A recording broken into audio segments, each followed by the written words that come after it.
بسم اللہ الرحمن الرحیم۔ السلام علیکم ورحمۃ اللہ وبرکاتہ۔ میرے عزیز ساتھیوں، میں امید کرتا ہوں کہ آپ خیر و عافیت سے ہوں گے۔ جو دہریہ لوگ ہیں، ملحدین، ایتھیسٹ، وہ ایک اعتراض کرتے ہیں کہ اسلام میں عورتوں کو، بیویوں کو مارنے کی تعلیم دی گئی ہے، اور یعنی اگر بیوی خاوند کی نافرمانی کرتی ہے تو خاوند کو یہ اختیار دیا گیا ہے کہ وہ بیوی کو مار سکتی ہے، اس کی پٹائی کر سکتی ہے۔ تو یہ تو بڑی غیر اخلاقی تعلیم ہے، یہ تو کوئی اخلاقی تعلیم نہیں ہے۔ تو ایسی غیر اخلاقی تعلیم دینے والا خدا ہو ہی نہیں سکتا۔ دہریہ ملحدین یہ اعتراض کرتے ہیں۔ تو آج کی ویڈیو میں ہم اس اعتراض کا جواب دیں گے۔ قرآن شریف میں جو ہے یہ آیت سورہ نساء آیت نمبر 34 ہے۔ اس میں اللہ تعالیٰ فرماتا ہے اعوذ باللہ من الشیطان الرجیم، بسم اللہ الرحمن الرحیم، الرجال قوامون علی النساء، کہ جو مرد ہیں وہ حاکم ہیں، حکمران ہیں، نگران ہیں، محافظ ہیں بیویوں پر حاکم ہیں۔ اب آپ کہیں گے حاکم کیوں؟ کیونکہ حاکم ہر دنیا میں، ہر کمیونٹی، ہر جماعت، ہر گروپ جو انسانوں کا ہوتا ہے اس میں ایک حاکم ضرور ہوتا ہے۔ حاکم کون ہوتا ہے؟ لیڈر۔ الرجال قوامون علی النساء، بیویوں پر حاکم ہے۔ قرآن شریف میں ایک دوسری آیت ہے جس میں فرمایا ہے کہ ربنا هب لنا من ازواجنا وذریاتنا قرۃ اعین واجعلنا للمتقین اماما، کہ اے ہمارے رب، ہمیں ہماری بیویوں کی جانب سے اور ہماری اولاد کی جانب سے آنکھوں کی ٹھنڈک عطا فرما اور ہمیں متقیوں کا امام بنا۔ یعنی مطلب کیا ہے کہ ہماری بیویاں جب متقی ہوں گی، اولاد جب ہماری متقی ہوگی، نیک ہوگی، تو ہمیں آنکھوں کی ٹھنڈک ملے گی اور یوں ہم ان کے امام بن جائیں گے۔ یعنی مراد کیا ہے کہ خاوند جو ہوتا ہے وہ بیویوں کا اور اولاد کا امام ہوتا ہے۔ امام کہتے ہیں لیڈر کو، پیشوا کو، سربراہ کو، حاکم کو۔ تو خاوند جو ہوتا ہے وہ امام ہوتا ہے، جیسے کہ اس دعا میں بھی بتایا گیا ہے، اور اسے یہ دعا کرنی چاہیے کہ وہ بیویوں کا یعنی کہ اس کی جو بیویاں ہیں وہ نیک ہوں، اس کی بیویاں نیک ہوں، اولاد نیک ہو، تاکہ پھر اسے آنکھوں کی ٹھنڈک ملے۔ مراد کیا ہے آنکھوں کی ٹھنڈک سے؟ مراد یہ ہے کہ اسے اچھا لگے، اسے سکون ملے گا، اچھا لگے گا، ٹھیک ہے نا؟ اور اس طرح سے پھر وہ ان کا امام بن جائے گا، ٹھیک ہے نا؟ بیویاں بھی متقی ہیں، اولاد بھی متقی ہے، تو پھر وہ ان کا امام بن گیا۔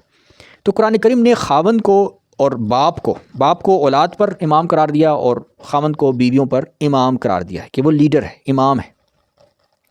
تو دنیا میں ممالک میں آپ دیکھ لیں، سربراہ ہوتا ہے، ٹھیک ہے نا؟ وزیر اعظم ہے، صدر ہے، ٹھیک ہے؟ تو فوج ہوتی ہے، اس کا بھی ایک لیڈر ہوتا ہے، سپورٹس ٹیم ہوتی ہے، اس کا بھی ایک لیڈر ہوتا ہے، ایک امام ہوتا ہے جو لیڈ کرتا ہے، ٹھیک ہے نا؟ تو آپ کہیں نوکری کرتے ہو، جاب کرنے جاتے ہو، آفس میں جاتے ہو، وہاں پہ آپ کا لیڈر ہوگا، امام ہوگا۔ ایسے تو نہیں کہ آپ آؤ جی میں امام شمام کو نہیں مانتا، لیڈر شیڈر کوئی باس شوس نہیں ہے، سب مل کر کام کریں گے، ایسا آپ نہیں کہہ سکتے۔ بھائی وہاں پہ آپ کا، جہاں پہ آپ جاب کرتے ہو وہاں پہ بھی امام ہے، لیڈر ہے۔ تو دنیا کا کوئی طبقہ، کوئی معاشرہ، کوئی سوسائٹی، کوئی جگہ بغیر امام کے، لیڈرشپ کے نہیں چل سکتا۔ ہر جگہ پر کوئی نہ کوئی امام، لیڈر ضرور ہوگا۔ ایسا ہی اب گھر ہے، گھر ایک ادارہ ہے، اللہ تعالیٰ نے ایک شرعی ادارہ ہے، اللہ تعالیٰ نے یہ جو ہے نا یہ ادارہ قائم کیا ہے شریعت کے اندر، کہ میاں بیوی جو ہیں ان میں کیا ہوتا ہے کہ اولاد ہوتی ہے، بیوی ہوتی ہے، ایک گھر میں رہتے ہیں سب، تو وہاں پہ بھی اب ایک لیڈر ہونا چاہیے نا۔ اب لیڈر نہیں ہوگا، سب اپنی منمانیاں کریں گے، اپنی مرضیاں کریں گے، ٹھیک ہے نا؟ اولاد اپنی مرضی کی بس زندگی گزارے گی، بیوی اپنی مرضی کی زندگی گزارے گی، بیوی ہو کر بھی وہ نامحرموں سے دوستیاں کرے گی، ٹھیک ہے نا؟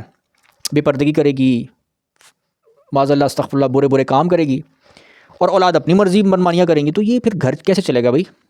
وہاں پہ فرمایا کہ لیڈر جو ہے نا خاوند ہے، اس نے کنٹرول کرنا ہے، اس نے کنٹرول کرنا ہے۔ کنٹرول کیسے کرنا ہے؟ قرآن شریف میں سورہ تحریم آیت نمبر 6 ہے، یا ایھا الذین آمنوا قوا انفسکم واہلیکم نار، کہ اے وہ لوگ جو ایمان لائے ہو، اپنے آپ کو، اپنے نفوس کو اور اپنے اہل و عیال کو جہنم کی آگ سے بچاؤ۔ سورہ تحریم آیت نمبر 6 ہے۔ تو مومنوں کو، ایمان لانے والوں کو حکم دے دیا ہے کہ خود بھی جہنم کی آگ سے بچو۔ کیسے؟ نیک کام کر کے، برے کاموں سے بچ کے۔ یوں آپ جہنم کی آگ سے بچ جاؤ گے، اور اپنے اہل و عیال کو بھی جہنم کی آگ سے بچاؤ۔ کیسے؟ ان کی نیک تربیت کر کے، ان کو برے کاموں سے روک کے۔ تو گھر میں امام کون ہے؟ وہ خاوند ہے، باپ ہے۔ اس نے اب اپنی بیویوں کو کنٹرول کر کے رکھنا ہے کہ برے کام نہیں کرنے، شریعت کے دائرے کے اندر رہنا ہے، بچوں کو بھی کنٹرول کر کے رکھنا ہے، نمازوں کا کہنا ہے، نیک بنانا ہے، برائیوں سے بدیوں سے بچا کے رکھنا ہے۔ یہ ذمہ داری ہے سب سے پہلی باپ کی، خاوند کی، ٹھیک ہے نا؟ تو جیسے کہ میں نے بتایا، دنیا کے ہر معاشرے میں، ہر جگہ پہ، اسپورٹس ٹیم میں، آفس میں، جاب میں، ہر جگہ ایک امام ہوتا ہے، لیڈر ہوتا ہے، باس ہوتا ہے۔ تو گھر کا باس کون ہوگا؟ اگر سارے اپنی منمانیاں کریں گے، اپنی مرضیاں کریں گے، تو ایسے تو گھر نہیں چل سکتا بھائی، ٹھیک ہے نا؟ آپ کی اولاد جو ہے وہ یوٹیوب پر اور موبائل فون پر تو فضول چیزیں دیکھے گی، ٹھیک ہے، گناہ والی چیزیں دیکھے گی، گناہ والے کام کرے گی، ٹھیک ہے نا؟ آپ نہیں روک سکتے بھائی، وہ کہے گی میری مرضی، میری زندگی میری مرضی، ٹھیک ہے؟ آپ کی بیوی ہے، وہ اپنی مرضی کر رہی ہے، اپنی منمانیاں کر رہی ہے، جس سے چاہے مرضی فیس بک پہ، واٹس ایپ پہ دوستیاں کر رہی ہے، نامحرموں سے دوستیاں کر رہی ہے، بازار جا رہی ہے، جو مرضی کر رہی ہے، پہ پردہ ہو رہی ہے، ٹھیک ہے نا؟ نئے نئے فرینڈز بنا رہی ہے، کوئی پابندی نہیں۔ تو ایسے گھر چلے گا کیا؟ یہ اللہ تعالیٰ نے دنیا میں اس لیے بھیجا کیا؟ اللہ تعالیٰ فرماتا ہے میں نے اس لیے بھیجا کہ تم نے میری عبادت کرنی۔ عبادت کہتے ہیں اللہ تعالیٰ کی مرضی کے مطابق زندگی بسر کرنا ہر دنیا کے معاملے میں۔ تو اللہ نے بتا دیا گھر کا امام ہوتا ہے وہ ہے خاوند اور باپ، ٹھیک ہے نا؟ مرد جو ہوتا ہے وہ امام ہوتا ہے، وہ لیڈر ہوتا ہے۔ تو اس چیز سے کوئی انکار نہیں کر سکتا کہ بھئی امام نہیں ہونا چاہیے۔ آپ ایسا نہیں کہہ سکتے کہ بھئی امام نہیں ہونا چاہیے، سب برابر ہیں۔ تو پھر آپ آفس جاتے ہیں، جاب کرتے ہیں، نوکری کرتے ہیں، وہاں پہ بھی پھر آپ کہیں بھئی اب باس واس کی ضرورت نہیں ہے، سب برابر ہیں، ٹھیک ہے نا؟ آپ پھر ملک کے جو وزیر اعظم ہے، پرائم منسٹر ہے، صدر ہے، آپ کہیں بھئی میں نہیں مانتا، سب برابر ہیں، کوئی لیڈر شیڈر نہیں ہے، سب نے برابر کام کرنا ہے بس۔ ایسا نہیں ہوتا، ٹھیک ہے؟ ہر جگہ پہ ایک لیڈر ہوتا ہے، ایک امام ہوتا ہے۔ تو گھر کا جو امام ہے وہ ہے خاوند۔ اب خاوند نے کنٹرول کرنا ہے۔ اب فرمایا کہ تم نے خود بھی، اللہ تعالیٰ فرماتا ہے خاوند کو، باپ کو، کہ تم نے خود بھی نیک بننا ہے، نیک بننا ہے، اور پھر تم نے اپنے گھر والوں کو بھی نیک بنانا ہے۔ یہ تو دعا سکھائی ہوئی ہے، ربنا ھب لنا من ازواجنا وذرياتنا قرۃ اعین واجعلنا للمتقین اماما۔ تو متقیوں کا امام بننے کی دعا ہے۔ متقیوں کا امام سے مراد یہ نہیں ہے کہ آپ دنیا کی کسی جماعت کا امام بننے کی دعا کر رہے ہیں، ٹھیک ہے نا؟ کوئی نیا فرقہ لانچ کرنا ہے، کوئی جماعت بنانی ہے، اس کا جناب امام بن جاؤں میں، یہ مراد نہیں ہے۔ مراد یہ ہے کہ آپ کے گھر کے اندر آپ کی بیویاں نیک ہوں گی، آپ کی اولاد نیک ہوگی، تو پھر آپ ان کے امام ہوں گے، تو وہ متقی ہوں گے، تو اچھی بات، یہ پھر آپ کی آنکھوں کو ٹھنڈک ملے گی، آپ کو اچھا لگے گا، آپ کو سکون ملے گا کہ میں بھی جنت میں جاؤں گا، مرنے کے بعد یہ بھی جنت میں جائیں گے، مجھے ثواب ملے گا۔ وہ نیک نہیں ہوں گے، بد ہوں گے، تو پھر تو آپ جو ہے نا، آپ کو برا لگے گا، آپ اللہ تعالیٰ کی بھی نافرمانی کر رہے ہو کہ آپ انہیں جہنم سے نہیں بچا رہے۔ تو یہ معاملہ ہے، ٹھیک ہے؟ اب پھر اس معاملے میں جب آپ لیڈر بن گئے، تو لیڈر کی پھر کچھ ذمہ داریاں بنتی ہیں کہ اس نے وہ رولز اینڈ ریگولیشنز اپلائی کرنے ہوتے ہیں۔ جیسے پرائم منسٹر ہے، صدر ہے، اس نے کچھ رولز اینڈ ریگولیشن بنانے ہیں نا، قوم کے لیے، ملک کے لیے۔ آفس ہے، وہاں پہ باس ہے، اس نے کچھ رولز اینڈ ریگولیشنز بنانے ہیں، یہ کرنا ہے، یہ نہیں کرنا، اگر یہ خلاف ورزی کی تو تمہیں سزا ملے گی، یہ بھی ہوتا ہے، ٹھیک ہے؟ آپ گاڑی چلا رہے ہو، ریڈ لائٹ پر نہیں رک رہے، قانون کی خلاف ورزی کر رہے ہو، تو آپ کو سزا ملے گی، ٹھیک ہے؟ تو ملک میں کہیں پہ بھی جہاں بھی رولز بنے ہوتے ہیں، وہاں پہ اگر آپ ان رولز کی خلاف ورزی کریں گے، تو جو حاکم ہے وہ آپ کو سزا دینے کا، سختی کرنے کا، ٹھیک ہے نا؟ اگر آپ کی سختی کسی ایسی درجہ کی ہے، تو وہاں کہیں نہ کہیں آپ کو بدنی سزا دینے کا بھی وہ مجاز ٹھہرتا ہے، ٹھیک ہے؟ تو اس لیے فتنہ فساد، برائیوں کو روکنے کے لیے، ٹھیک ہے نا، ملکوں میں، کنٹریز میں جو ہے نا، معاشروں نے قوانین بنائے ہوتے ہیں کہ یہ فلاں فلاں فساد کا کام کرنے ہم نے نہیں دینا۔ دنیا کے کسی ملک میں چلے جائیں، وہاں بھی کچھ رولز اینڈ ریگولیشنز ہوتے ہیں۔ تو اس لیے گھر کا جو اب ادارہ ہے، اس کا امام ہے خاوند۔ تو اس نے اب کنٹرول کرنا ہے، اولاد کو بھی کنٹرول کرنا ہے، بیوی کو بھی کنٹرول کرنا ہے، ٹھیک ہے؟ تو وہاں پہ پھر یہ معاملہ ہے کہ اولاد کے سلسلے میں جیسے فرمایا، اول تو یہ تعلیم ہے کہ خاوند نیک ہونا چاہیے۔ اگر تو خاوند نیک نہیں ہے، اگر خاوند کوئی بدمعاش ہے، بد عمل ہے، بے دمازی ہے، شرابی کبابی ہے، ٹھیک ہے نا، بدکار قسم کا ہے، تو ایسے خاوند سے تو پناہ مانگنی چاہیے۔ اور وہ اسلام کی تعلیم یہ ہے، کونوا مع الصادقین، صادقین کی معیت، صحبت اختیار کرو، برے خاوند کی صحبت اختیار نہیں کرنی۔ قرآن میں آیات موجود ہیں، خبیثوں کے لیے خبیث لوگ ہوتے ہیں، اور طیب لوگوں کے لیے طیب لوگ ہوتے ہیں۔ تو جو طیب نیک خاوند ہے، وہ خبیث عورت سے شادی نہیں کرے گا۔ خبیث کون ہوتا ہے؟ خبیث قرآن نے کس کو کہا ہے؟ کہ جو بے نوازی ہے، بد عمل ہے، اللہ رسول کے رستے پہ نہیں چلتی، وہ خبیث ہوتا ہے۔ تو اس لیے طیب نے طیب بیوی ڈھونڈنی ہے، اور طیب عورت نے طیب خاوند ڈھونڈنا ہے، ٹھیک ہے؟ تو یہ معاملہ ہے کہ اگر مس انڈرسٹینڈنگ کی وجہ سے پتہ نہیں چلا، اور بیوی کوئی بری آ گئی ہے، ٹھیک ہے، بد عمل ہے، خبیث ہے، یا خاوند ایسا آ گیا، تو وہاں پھر طیب کے لیے حکم ہے کہ الگ ہو جاؤ، الگ ہو جاؤ۔ کیوں؟ کیونکہ پھر اس کا ظاہر ہے اس کا برا اثر پڑے گا۔ اگر خاوند بدمعاش ہے، بد عمل ہے، بیوی نیک ہے، ٹھیک ہے، تو خاوند کی برائیوں کا اثر بیوی پر پڑے گا، اولاد پہ پڑے گا، اولاد بھی ویسے ہی بے نمازی، بد عمل، شرابی کبابی، ٹھیک ہے نا، بدکاریوں میں ملوث، یہ چیزیں جو برائیاں خاوند میں ہوتی ہیں، باپ میں ہوتی ہیں، وہی پھر آگے ٹرانسفر ہوتی ہیں بیوی میں بھی اور اولاد میں بھی۔ تو اس لیے پہلی بات تو یہ کہ خاوند نیک ہونا چاہیے، تبھی وہ اپنے آپ کو بھی جہنم سے بچائے گا، تو تبھی دوسروں کو بچائے گا نا۔ جب وہ خود جہنم سے نہیں بچے گا، نیک نہیں بنے گا، تو دوسروں کو کیسے نیک بنائے گا؟ تو لیڈر کا صحیح ہونا ضروری ہے، ٹھیک ہے نا۔ اسی لیے جو ملک ہے اس میں اگر جو حاکم ہے وہ اگر نیک نہ ہو، کرپٹ ہو، بددیانت ہو، تو دیکھو کتنا فساد آتا ہے۔ حاکم کا دیانتدار ہونا، نیک ہونا، مخلص ہونا بہت ضروری ہوتا ہے۔ تو گھر کا جو لیڈر ہے، امام ہے، خاوند ہے، اس کا نیک ہونا بھی بہت ضروری ہے۔ اگر وہ نیک نہیں ہوگا تو پھر بہت گھر میں فساد برپا ہو جائے گا، ٹھیک ہے۔ تو اب یہ بات ہے کہ اب خاوند نے کنٹرول کرنا ہے۔ اب اولاد کے لیے جیسے تعلیم دی گئی ہے کہ اولاد کو تم نے نصیحت کرنی ہے حدیث میں کہ 7 سال کے ہو جائیں تو نماز کی تلقین کرنی ہے ان کو، کہ نماز پڑھو، اپنے ساتھ نماز پڑھوانا ہے اس کو، ٹھیک ہے، کوشش کرنی ہے آرام سے، پیار سے، محبت سے۔ 10 سال کی اولاد ہو جاتی ہے اور وہ جناب نماز نہیں پڑھتی، پھر بھی عادی نہیں ہوتی، تو فرمایا وہاں پہ بھی لفظ یوز کیا کہ اب انہیں مارو۔ جو لفظ اس آیت میں یوز کیا نا بیویوں کی نسبت، وَاضْرِبُوهُنَّ، وہی لفظ اولاد کی نسبت بھی یوز کیا حدیث میں کہ انہیں مارو۔ اب وہاں پہ ہر عقل مند باپ سمجھ سکتا ہے کہ بھئی وہاں مارنے سے مراد تشدد کرنا تو نہیں ہے، ہڈی پسلی توڑنا مراد تو نہیں ہے، سینسیٹیو پارٹس پر مارنا مراد تو نہیں ہے۔ وہاں پہ مراد کیا ہے، مقصد کیا ہے اس مارنے کا؟ بھئی وہ سختی مراد ہے۔ یہ جو ضربہ لفظ ہے وَاضْرِبُوه، مارنا، یہ قرآن میں کئی مختلف معنوں میں استعمال ہوا ہے، ٹھیک ہے نا۔ تو اس کے معنی سختی کرنے کے بھی ہیں، سختی کرنے کے بھی ہیں۔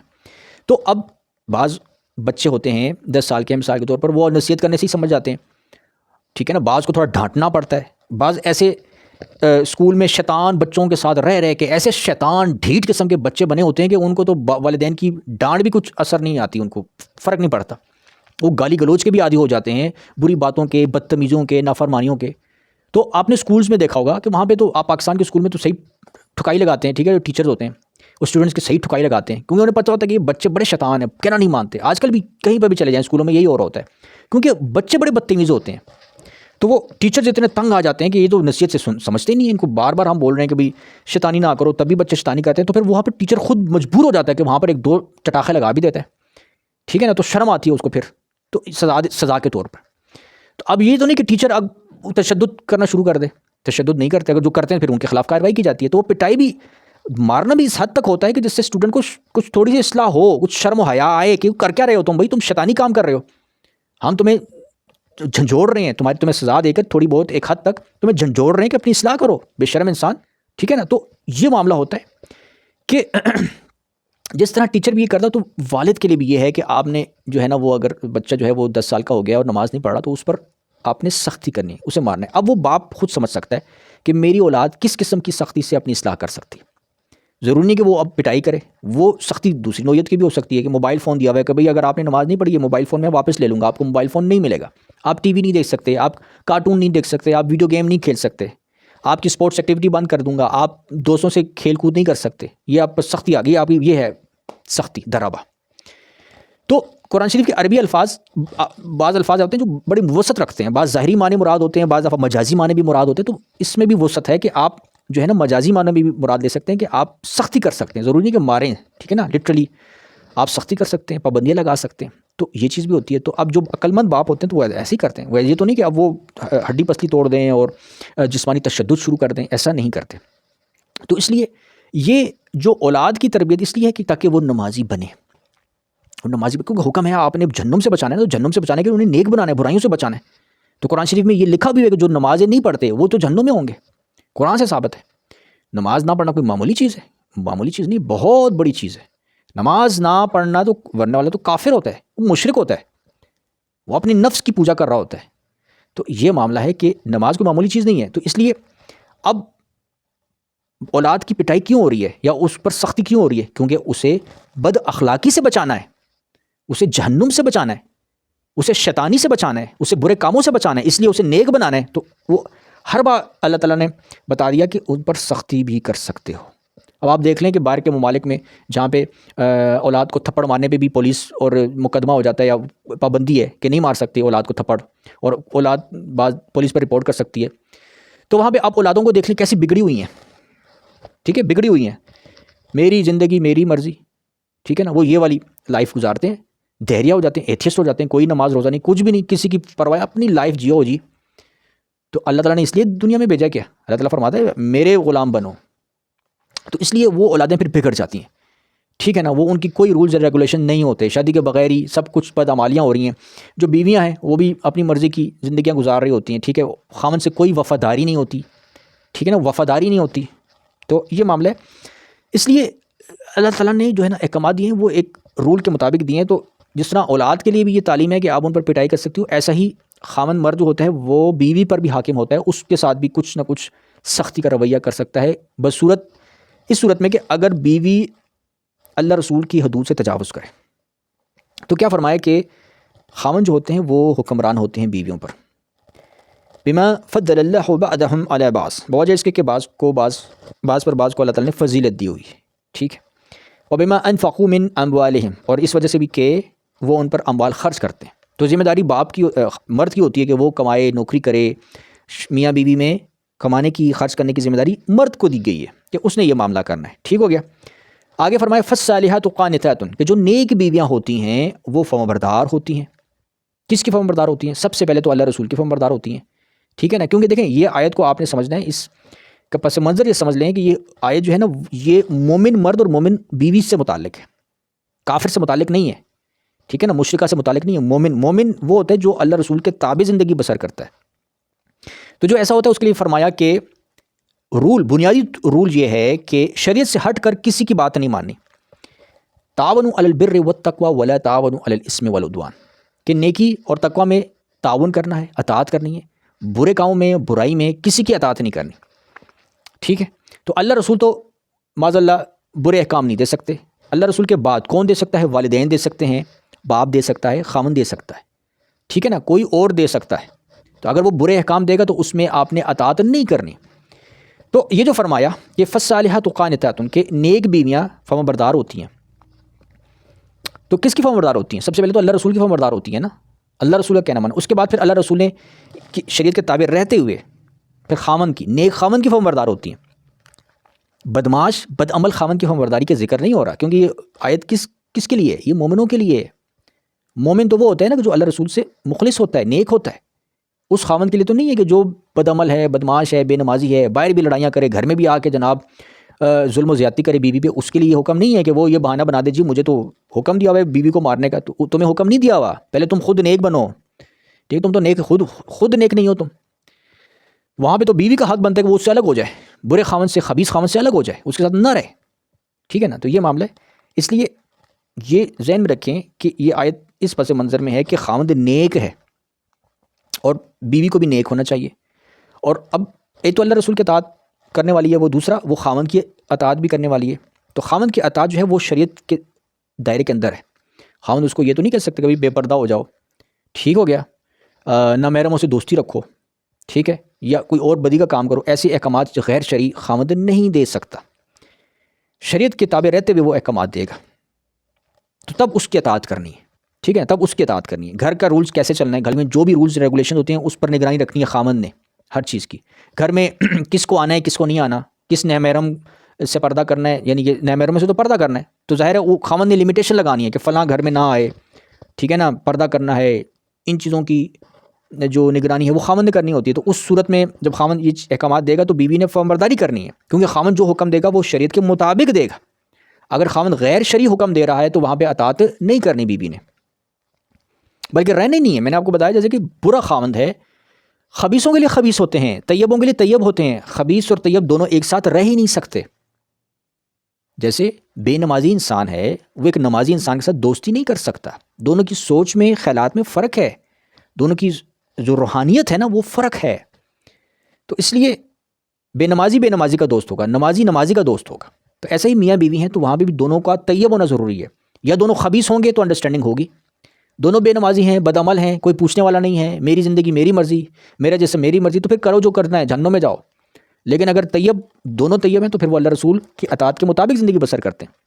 تو فرمایا فالصالحات، نیک بیویاں قانتات فرمانبردار ہوتی ہیں، یعنی اللہ رسول کی اور پھر خاوندوں کی بھی فرمانبردار ہوتی ہیں.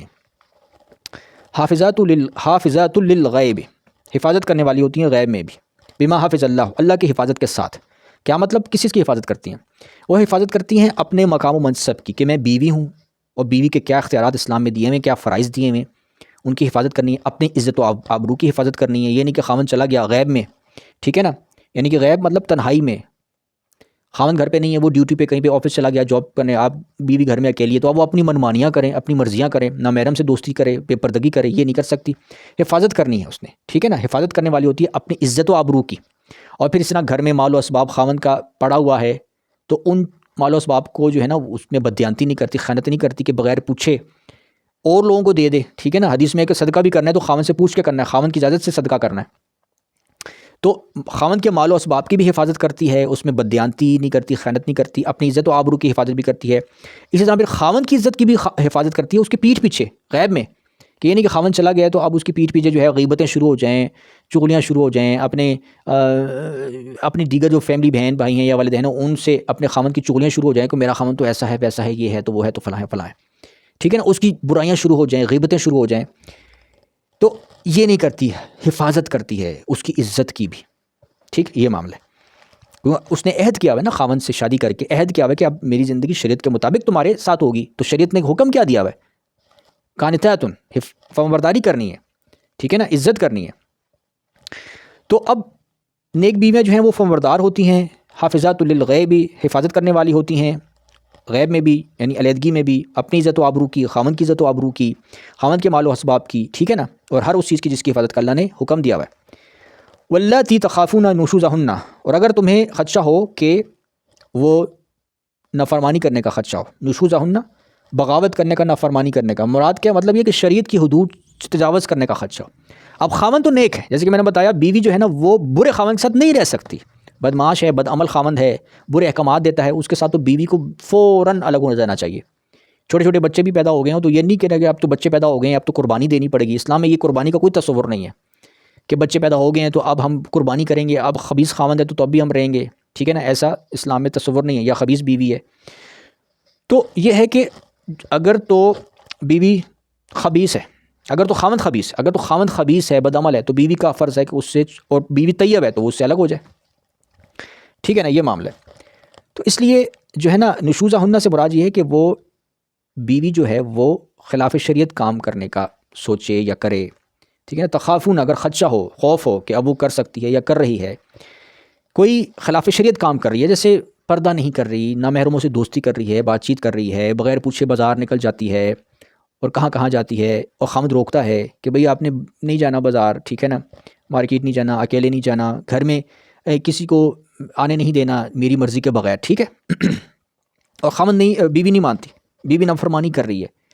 اب نافرمانی اس صورت میں کہ جیسے کہ شریعت کے حدود کی نافرمانی کر رہی ہے، یا تو یہ ایک تو یہ چیز ہے، اور دوسری یہ کہ گھر کے جو ایڈمنسٹریشن کے جو معاملات ہیں، کون گھر پر آئے کون گھر پہ نہ آ جائے، باہر جانا ہے نہیں جانا، اکیلے نہیں جانا، پردہ کر کے جانا ہے پردہ، یہ تمام چیزوں جو ہے نا، کون رشتہ دار گھر پر آنا چاہیے کون نہیں آنا چاہیے، کیونکہ یہ تمام چیزیں ایڈمنسٹریشن لیول پر خاوند چیک کر رہا ہوتا ہے۔ خاوند کیوں کر رہا ہوتا ہے؟ کیونکہ خاوند تو نیک ہے نا، تو اب اس نے گھر میں جو ہے نا وہ اسلامی شریعت کو نافذ کرنا ہے، اور اس سے پتہ ہے کہ کون کون جو رشتہ داروں میں کون بے نمازی لوگ ہیں، بد عمل لوگ ہیں، شریر لوگ ہیں، وہ گھر میں آئیں گے تو مزید فساد پیدا کریں گے، تو یہ تمام ایڈمنسٹریشن لیول پر نگرانی رکھ رہا ہوتا ہے خاوند، ٹھیک ہے، اور اس کو حکم ہے کہ اس نے اپنے گھر میں بھی شریعت نافذ کرنی ہے۔ تو اس لیے اگر ان تمام معاملات میں بیوی کرتی ہے بغاوت، نشوزہ ہنہ سے مراد کیا ہے کہ وہ بغاوت کرتی ہے، اللہ رسول سے بغاوت کرتی ہے، خاوند کے احکامات سے، کون سے احکامات سے؟ نیک احکامات سے، جو کیونکہ خاوند نیک ہے نا تو وہ صحیح احکامات دے رہا ہے، اور ان سے جو ہے بیوی وہ بغاوت کرتی ہے، تو کیا فرمایا پھر، کیا کرنا فرمایا؟ فَعِذُوهُنَّ، تو اسے نصیحت کرو، اسے بتاؤ بھئی کہ تم بیوی ہو میں خاوند ہوں، ہماری زندگی شریعت کے مطابق چلنی چاہیے، غیر شرعی کام نہیں ہونا چاہیے، پردے کے معاملات میں تمام ہر چیز میں شریعت کی نصیحت کر دے، بتا دے۔ وَاهْجُرُوهُنَّ فِي الْمَضَاجِعِ، اور بستر الگ کر دے، بستر الگ کیوں کر کے؟ ناراضگی کا اظہار ہے، وہ دیکھے کہ یار وہ صحیح ہوتی ہے کہ نہیں ہوتی، تب تک بستر الگ کر دے، بیوی کو بھی اثر پڑے کہ یار خاوند مجھ سے بستر جسمانی تعلقات قطع کر دیے ہیں، الگ ہو گیا ہے، تو یہ بہت بڑی بات ہے، اس کو سنجیدہ لینا، معمولی چیز نہ لے، اور دیکھے کہ بیوی اصلاح کرتی کہ نہیں کرتی۔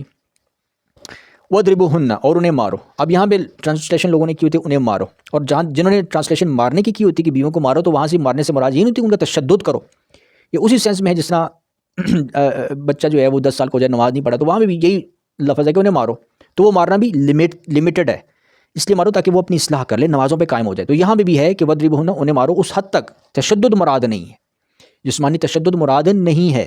اور حدیث میں بھی ہے کہ چہرے پہ نہیں مار سکتے، ایسے ہی سینسٹیو جگہوں پہ نہیں مار سکتے، یعنی تشدد نہیں کر سکتے۔ تو مراد وَضْرِبُوهُنَّ جو ہے وہ مارو اس حد تک ہے، وہ بھی کس صورت میں ہے کہ وہ دیکھنا یہ ہوتا ہے نا کہ اب جس طرح بچہ، جیسے کہ میں نے بتایا بچہ ہے، وہ کس حد تک شرارتی نافرمان ہے، اس کی نافرمانی اگر ایسی ہے کہ وہ نصیحت سے بھی نہیں سمجھا، تو ظاہر ہے کسی حد تک اس کو کنٹرول کرنے کے لیے پکڑنا ہے، اس کو جھنجھوڑنا ہے، ٹھیک ہے نا، اس کو بتانا ہے، اس پہ تھوڑی بہت سختی کرنی ہے۔ تو اب سختی کیوں کرنی ہے؟ کیونکہ جی وہ برے کام کر رہا ہے، برے کام کرنے سے روکنے ہے اس کو، یہ تو نہیں اسے برے کام کرنے دینے۔ تو اگر آپ اس کو برے کام کرنے دے رہے ہیں تو یہ آپ غیر اخلاقی حرکت کر رہے ہیں، اور اگر آپ اس کو برے کام کرنے سے روک رہے ہیں اور سختی بھی کر رہے ہیں کسی حد تک تاکہ وہ برے کام نہ کرے، تو یہ اخلاقی، آپ اس کو بد اخلاق ہونے سے بچا رہے ہو، یہ اخلاقی فعل ہے۔ تو یہاں بھی اخلاقی فعل کا ذکر ہو رہا ہے کہ وہ نافرمانیاں کر رہی ہے، وہ نہیں مانی تو نصیحت کرو، نصیحت سے بھی باز نہیں آ رہی تو بستر الگ کر دو، بستر الگ کر دیا تب بھی وہ باز نہیں آ رہی، یہ 2 سٹیپ آپ نے اختیار کر لیے، نصیحت کر لی آپ نے، نہیں مان رہی، ٹھیک ہے نا، مطلب جس طرح آپ خود سمجھ سکتے ہیں اولاد ہوتی ہے، آپ اس کو نصیحت کریں اولاد کو، وہ نہ مانے، اس کا مطلب ہے اب اولاد بڑی بدتمیز ہو گئی ہے، والدین کا کہنا نہیں مان رہی، ٹھیک ہے۔ تو اسی طرح بیوی کو نصیحت کرو، وہ نافرمانی کر رہی ہے، نافرمانی دیکھیں چھوٹے موٹے معاملات میں نافرمانی تو مراد نہیں ہے نا کہ آپ خاوند نے کہا کہ بھائی آج میرے لیے بریانی بناؤ، اور بیوی نے آپ کے لیے جناب چنے کی دال، ماش کی دال بنا دی، نافرمانی کرتی، یہ چھوٹی موٹی نافرمانی تو مراد نہیں ہے، ٹھیک ہے نا۔ نشوزہ ہن سے مراد ہے بغاوت، جو کہ ایسی لیول پر ہو کہ جس میں گھر کے معاملات خراب ہو رہے ہوں، گھر کے ایڈمنسٹریشن لیول پر، یا شرعی حدود کی جو ہے نا خلاف ورزی ہو رہی ہو، تو ایسے معاملات میں کیا کرنا ہے کہ وہاں پہ پھر یہ ہے کہ اب جیسے مثال لے سکتے ہیں کہ بھئی آپ کی بیوی ہے اور وہ آپ چلے جاتے ہیں اور وہ جناب نے محرموں سے دوستی کر رہی ہے، ٹھیک ہے، وہ بے پردگی کر رہی ہے، یا وہ فیس بک پر فرینڈز بنا رہی ہے، نامحرموں سے دوستیاں کر رہی ہے، کہیں بھی کچھ ایسے معاملات کر رہی ہے، تو ظاہر ہے وہاں پر اب آپ نے کیا اس کو چھوڑ دینا ہے؟ کیا آپ نے اس کو نصیحت کرنی ہے؟ تو یہ مراد ہے کہ فَإِذُوهُنَّ، اسے نصیحت کرو، ٹھیک ہے۔ اور اگر وہ بھی باز نہیں آتی تو ظاہر ہے اس سے پھر بستر الگ کر دینا ہے، اور یہ اب تھوڑا سا بڑا لیول ہو گیا، نصیحت سے بھی بڑا ہو گیا کہ اب تو میں ناراض ہوں جی، اب میں ناراض ہوں، اب تم نے میری بات نہیں مانی تو میں ناراض ہو گیا۔ اب وہاں پہ بھی اب بیوی اپنی اصلاح نہیں کر رہی، وہاں پہ بھی بیوی اپنی اصلاح نہیں کر رہی، وہ نہیں مان رہی بات، تو اب وہاں پہ کیا فرمایا؟ آخری آپشن دے دی، وَضْرِبُوهُنَّ، کہ اب انہیں مارو کیسے؟ ان کی ہڈی پسلی توڑ دو؟ نہیں، یہ مراد نہیں ہے۔ جیسے کہ میں نے بتایا اولاد کی نسبت بھی کوئی عقل مند باپ یہ نہیں سمجھ سکتا، تو یہاں پہ بھی حکم کس کو دیا جا رہا ہے؟ کسی بدماش بد عمل خاوند کو نہیں دیا جا رہا، بلکہ نیک خاوند کو حکم دیا جا رہا ہے، کیونکہ اگر خاوند بدماش بد عمل ہے تو اسے تو چھٹکارا بیوی نے حاصل کرنا ہے، پہلی فرصت میں نکلنا ہے گھر سے باہر، ٹھیک ہے۔ تو یہ ہے کہ یہاں پہ خاوند کون ہے؟ خاوند ہے نیک بندہ، شریف بندہ ہے، وہ نصیحت کر رہا ہے، نہیں مان رہی، وہ بستر الگ کر دیا، بیوی پھر بھی نہیں مان رہی، تو اب وہاں پہ فرمایا اب تم سختی کرو، انہیں مارو کس طرح؟ مارنے کی بھی وہی لمٹ رکھنی ہے کہ جس سے وہ مان جائے، اس کو کچھ شرم آئے، ٹھیک ہے۔ تو یہ مراد ہے، سختی کرنے سے مراد یہ ہے۔ اور اس میں پھر علماء نے بعض یہ مطلب بھی نکالا ہے، وَضْرِبُوهُنَّ سے مراد یہ ہے کہ رشتے پر ضرب لگاؤ، مارنے سے مراد یہ ہے کہ رشتے پر ضرب لگاؤ، کیونکہ یہ ہے کہ اب رشتے پر ضرب لگانے سے کیا مراد ہے؟ رشتے پر ضرب لگانے سے مراد یہ کہ جو کہ اس سے اگلی آیت میں بیان ہوا، یہ 34 آیت ہے، وہ 35 آیت میں وہ نوعیت بیان ہوئی ہے کہ اب رشتے پر ضرب کیسے لگانی ہے۔ یہ بعض مفسرین یہ بھی بیان کرتے ہیں کہ یہاں پہ مارنا مراد ہی نہیں ہے، مراد یہ کہ اب وہ آپ نے نصیحت کی، وہ نہیں مان رہی، آپ نے بستر بھی الگ کر دیا، وہ نہیں مان رہی، اب آپ نے رشتے پر ضرب لگانی ہے، اور رشتے پر ضرب لگانے کا طریقہ کار اس سے اگلی آیت میں بیان کر دیا ہے تفصیل سے، ٹھیک ہے۔ لیکن رشتے پر ضرب جب لگا دیا آپ نے، ٹھیک ہے، وہ کیسے ضرب لگائی؟ وہ جیسی بھی لگائی وہ آپ اگلی آیت میں پڑھتے ہیں، تو اگر اس کو ضرب لگانے سے، رشتے پر ضرب لگانے سے اصلاح ہو جاتی ہے تو پھر فرمایا فَإِنْ أَطَعْنَكُمْ، بس اگر اس کے بعد تمہاری وہ اطاعت کر لے تو پھر فَلَا تَبْغُوا عَلَيْهِنَّ سَبِيلًا، تو پھر اس کے خلاف کوئی کارروائی نہ کرو، إِنَّ اللَّهَ كَانَ عَلِيًّا كَبِيرًا۔ تو اب یہ فَإِنْ أَطَعْنَكُمْ سے بھی ثابت ہے کہ اطاعت بیوی نے کرنی ہوتی ہے خاوند کی، خاوند امام ہوتا ہے۔ تو اب یہ جو فرمایا وَضْرِبُوهُنَّ، رشتے پر ضرب لگاؤ، کیسے لگاؤ اس کا ذکر اگلی آیت میں بیان فرما دیا۔ اب یہ جیسے کہ میں بتایا کہ بعض مفسرین یہ بھی مراد لیتے ہیں کہ مارنا مراد ہی نہیں ہے، مراد یہ ہے کہ رشتے پر ضرب لگاؤ، ٹھیک ہے۔ اب آپ کہیں گے کہ رشتے پر ضرب لگانے کا تو ذکر نہیں کیا ہوا، سمپل لکھا ہوا ہے کہ انہیں مارو، ٹھیک ہے، ان پر ضرب لگاؤ۔ تو ابھی اس کا جواب یہ ہے کہ قرآن شریف میں کچھ آیتیں ایسی ہوتی ہیں کہ جو اپنے ظاہری معنوں میں مراد نہیں لی جاتی، جیسے مثال کے طور پر قرآن میں آیت ہے کہ اگر تم اللہ کی مدد کرو گے، قرآن شریف میں آیت ہے کہ اگر تم اللہ کی مدد کرو گے تو اللہ تمہاری مدد کرے گا اور تمہارے قدموں کو استقامت دے گا۔ تو اب اللہ تعالیٰ کو تو مدد کی ضرورت نہیں ہے، اللہ تعالیٰ تو بے نیاز ہے، لیکن اللہ تعالیٰ کہتا ہے اگر تم اللہ کی مدد کرو گے تو وہاں پہ مدد کرنے سے مراد یہ مطلب نہیں ہے کہ اللہ کو مدد کی ضرورت ہے، مراد یہ کہ اللہ کے دین پر چلو گے، اللہ کے دین کی حمایت کرو گے، مدد کرو گے، اللہ کے دین کو نصرت دو گے، کیونکہ اللہ کو تو مدد کی ضرورت نہیں ہے۔ تو وہاں پہ بھی جو ہے وہ یہ معنی مراد لیے گئے، ٹھیک ہے۔ اسی طرح پھر قرآن میں آیت ہے کہ اگر تم اللہ تعالیٰ کو قرض حسنہ دو گے تو اللہ تعالیٰ تمہیں پھر مال میں مزید بڑھا دے گا۔ اب وہاں پہ بھی سوال پیدا ہوا کہ اللہ تعالیٰ کو قرض حسنہ کی تو ضرورت نہیں ہے، اللہ تعالیٰ تو محتاج نہیں ہے مال و دولت کا، قرض کا، تو اللہ تعالیٰ کیوں فرماتا ہے کہ اگر تم اللہ کو قرض حسنہ دو گے تو اللہ تعالیٰ تو محتاج نہیں ہے۔ تو وہاں پہ بھی یہ معنی مراد نہیں لیے جاتے کہ اللہ تعالیٰ کو ہم دے رہے ہیں ڈائریکٹ، مراد یہ کہ اللہ تعالیٰ کے رستے میں ہم مال خرچ کریں گے، غریب و مسکینوں پر مال خرچ کریں گے تو اللہ تعالیٰ ہمارے مال میں مزید برکت ڈالے گا اور مرنے کے بعد اسے بڑھا چڑھا کر ہمیں عطا کرے گا جنت کی صورت میں۔ تو اسی طرح یہاں پہ جو فرمایا وَضْرِبُوهُنَّ، تو مراد یہ ہے کہ رشتے پر ضرب لگانی ہے، اور رشتے پر ضرب کیسے لگانی ہے اس کا ذکر اگلی آیت میں بیان فرما دیا۔ کیا فرمایا کہ اور اگر تمہیں ان دونوں کے درمیان مخالفت کا اندیشہ ہو، تمہیں کس کو مخاطب فرمائے؟ ایک تو نبی کریم صلی اللہ علیہ وسلم ہے، ٹھیک ہے، اور آج کے زمانے میں یہ مخاطب ہے عدالت، ٹھیک ہے، عدالت مخاطب ہے کہ اگر تمہیں ان دونوں کے درمیان مخالفت کا اندیشہ ہو تو ایک منصف مرد کے خاندان سے اور ایک منصف عورت کے خاندان سے مقرر کر لو۔ مراد یہ کہ وَضْرِبُوهُنَّ جو فرمایا ہے، مراد یہ کہ اب تم عدالتی کارروائی کرو، عدالتی کارروائی کرو، عدالت میں معاملہ لے جاؤ، تاکہ عدالت جو ہے وہ میاں بیوی کو بلائے اور کہے کہ ایک بندہ بیوی اپنے گھر سے لے آئے، منصف کو لے آئے، اور خاوند کو بھی کہ ایک بندہ تم لوگ وہاں سے لے آؤ، ادھر آؤ بیٹھو اور اب ڈسکشن کرتے ہیں، معاملات کو دیکھتے ہیں کہ کیا معاملہ ہے، ٹھیک ہے، آپ لوگوں نے صلح کرنی ہے، ساتھ رہنا ہے کہ نہیں رہنا۔ تو یہ اس تمام معاملے کی جو ہے وہ تصویر کشی کر دی گئی ہے کہ اگر تمہیں ان دونوں کے درمیان مخالفت کا اندیشہ ہو، اختلاف کا، نہیں رہنا چاہتے، تو تم ایک منصف مرد کے خاندان سے اور ایک منصف عورت کے خاندان سے مقرر کر لو، اور اگر وہ دونوں صلح کرنے کا ارادہ کریں، صلح کرنا چاہیں تو ٹھیک ہے، صلح کر لیں، تو اللہ ان دونوں کے درمیان موافقت پیدا کر دے گا، اور اگر نہیں کرنا چاہتے تو ظاہر ہے تو پھر وہ الگ ہو جائیں گے، ٹھیک ہو گیا۔ تو بے شک اللہ خوب جاننے والا خبردار ہے۔ یہ ہے وَضْرِبُوهُنَّ، وَضْرِبُوهُنَّ کا تفصیل اگلی آیت میں یوں بیان فرما دی ہے۔ تو اگر اصلاح ہو جاتی ہے، وہ رہنا چاہتے ہیں، تو پھر فرمایا فَإِنْ أَطَعْنَاكُمْ، ٹھیک ہے نا، کہ اگر وہ تمہاری اطاعت کریں تو پھر ان کے خلاف کوئی فَلَا تَبْغُوا عَلَيْهِنَّ سَبِيلًا، تو پھر ان کے خلاف کوئی کارروائی نہ کرو۔ تو یہ کہ بیوی نے مرد کی اطاعت کرنی ہوتی ہے کن معاملات میں؟ شریعت کے دائرے کے اندر رہ کر کرنی ہوتی ہے، اور خاوند اس کا نیک ہونا ضروری ہے۔ خاوند یہ نہیں کہ خاوند بدمعاش پلے درجے کا، لڑائی جھگڑے کرنے والا، گھر میں بھی دنگا فساد کرنے والا، ظلم و زیادتی کرنے والا، اور وہ کہ جی مجھے میرا حق بنتا ہے مارنے کا، تو اس سے تو بیوی پہلی فرصت میں نکلے وہاں سے باہر، ٹھیک ہے نا، کیونکہ خبیث خاوند کے لیے پھر خبیث بیویاں ہیں، وہ خبیث دو نہیں چلیں گے تو چلیں گے، یا لڑیں گے مریں گے تو دونوں مریں گے۔